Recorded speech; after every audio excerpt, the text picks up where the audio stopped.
Assalamualaikum warahmatullahi wabarakatuh.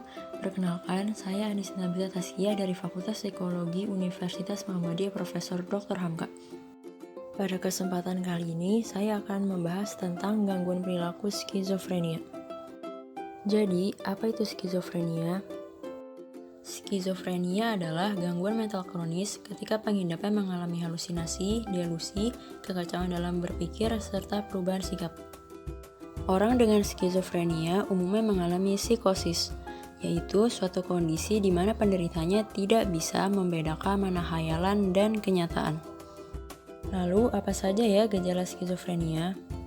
Yang pertama, gejala positif. Gejala positif merupakan aktivitas atau perilaku yang normalnya tidak ditemukan pada orang sehat, seperti halusinasi, pikiran dan bicara yang kacau, serta gelisah. Yang kedua, ada gejala negatif.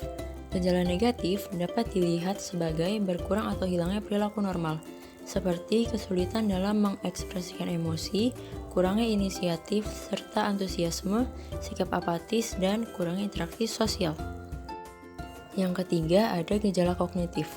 Gejala kognitif meliputi kesulitan dalam berkonsentrasi, memproses informasi, serta gangguan memori. Dan yang terakhir, ada gejala afektif. Gejala afektif meliputi depresi, kecemasan, dan kesepian. Terdapat beberapa faktor yang dapat menjadi penyebab seseorang mengalami skizofrenia. Yang pertama ada faktor genetik.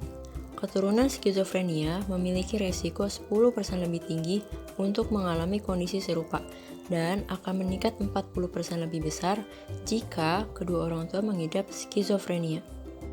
Yang kedua ada faktor lingkungan. Faktor lingkungan yang menjadi penyebab yaitu trauma pada usia dini, stres keluarga, dan infeksi virus pada usia dini. Yang terakhir, masalah dengan keseimbangan kimia di otak.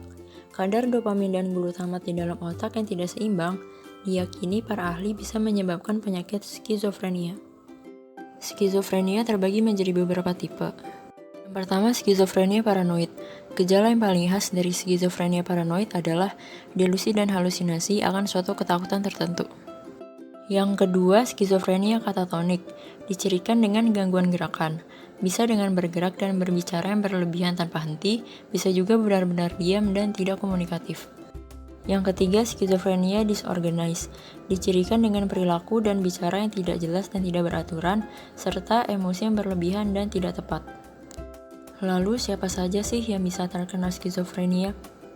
Penelitian menunjukkan pada pria gejala skizofrenia biasanya dimulai lebih awal, yaitu awal sampai pertengahan usia 20-an. Sedangkan pada wanita, gejala skizofrenia biasanya dimulai pada akhir usia 20-an. Skizofrenia sangat jarang ditemukan pada anak-anak dan orang-orang yang berusia 45 tahun ke atas. Pencegahan yang bisa dilakukan untuk menghindari faktor risiko skizofrenia adalah: yang pertama, menjaga pola hidup sehat. Yang kedua, melakukan relaksasi pikiran. Yang ketiga, tidak menggunakan obat-obatan terlarang. Dan yang keempat, konsultasi ke psikolog atau psikiater. Sekian pembahasan tentang skizofrenia. Terima kasih.